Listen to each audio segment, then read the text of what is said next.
ছোৱালীজনী অতি শীঘ্ৰে উদ্ধাৰ কৰি দিয়ক আমাক ছোৱালীজনী অতি শীঘ্ৰে উদ্ধাৰ কৰি দিয়ক ল'ৰাজনক লৈ আহক ল'ৰাজনক উদ্ধাৰ কৰক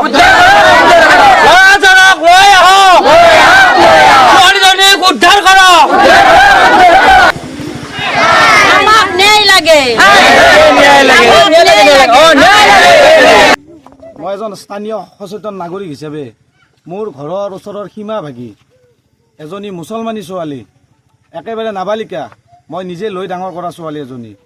যোৱা বুধবাৰে আবেলি টিউশ্যনত যাম বুলি ওলাই গৈ এতিয়ালৈকে ছোৱালীজনী নিৰুদ্দেশ সেই সম্পৰ্কত আমি হাজো আৰক্ষী থানাত আমি এটা কেছ এটা দিওঁ কেছটোৰ লগতে আৰক্ষী প্ৰশাসনে আমাৰ লগত এটা দিন সহযোগ কৰিলে কৰি পেলাই বিচাৰ সোচাৰ কৰিলে কিন্তু তেওঁলোকক আমি বহুত অনুসন্ধান দিলোঁ ছোৱালীজনীৰ বান্ধৱীৰ বিষয়ে ছোৱালীজনী ক'ত ক'ত কাৰ লগত কণ্টেক্ট কৰে ইমানখিনি দিয়াৰ পিছতো আমিও নিজে আজি 5টা দিন ৰাতি একাকাৰ কৰি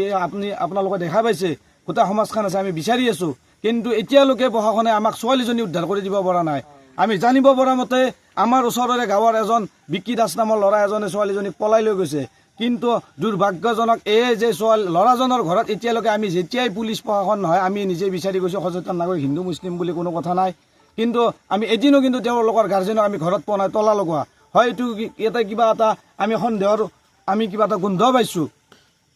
এই সন্দেহটোৰ গোন্ধটো আমাক হাজো আৰক্ষী প্ৰশাসনে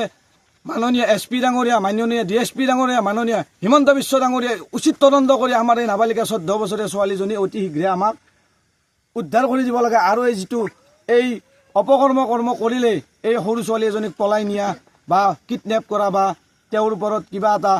অসাংগঠনিক কাম কৰা ইয়াৰ উচিত তদন্ত কৰি ল'ৰাজনক উচিত শাস্তি দিব লাগে নহ'লে আমি ইয়াতকৈ আৰু এই আমি হিন্দু মুছলিম একাকাৰ হৈ মনাগুচি বাক্তিয়া ৰাইজ লগ লাগি আমি ডাঙৰ প্ৰতিবাদ কৰিবলৈ অসম চৰকাৰক ওচৰত বাধ্য হ'ম প্ৰশাসনৰ ওচৰত বাধ্য হ'ম যদি আমি আমাৰ ছোৱালী উচিত সময়ত যদি আমি বিচৰা মতে তেওঁলোক আমাক উভতাই দিব নোৱাৰে কাৰণ নাবালিকা ছোৱালী এজনী যাৰ কেছ হয়তো বৰ্তমান হিমন্ত বিশ্ব ডাঙৰীয়াই যিবিলাক দি থৈছে যে নাবালিকা বিবাহ এতিয়ালৈকে বন্ধ কৰিছে কিন্তু সেনেকুৱা আমাৰ নাবালিকা ছোৱালী আজি 5 দিন হ'ল আমি একেলগে ঘূৰি কোনো এজন মানুহ আমি সুখত থাকিব পৰা নাই কান্দোনৰ ৰোল হৈ গৈছে আমাৰ গাঁওখনত মই মাননীয় প্ৰশাসনক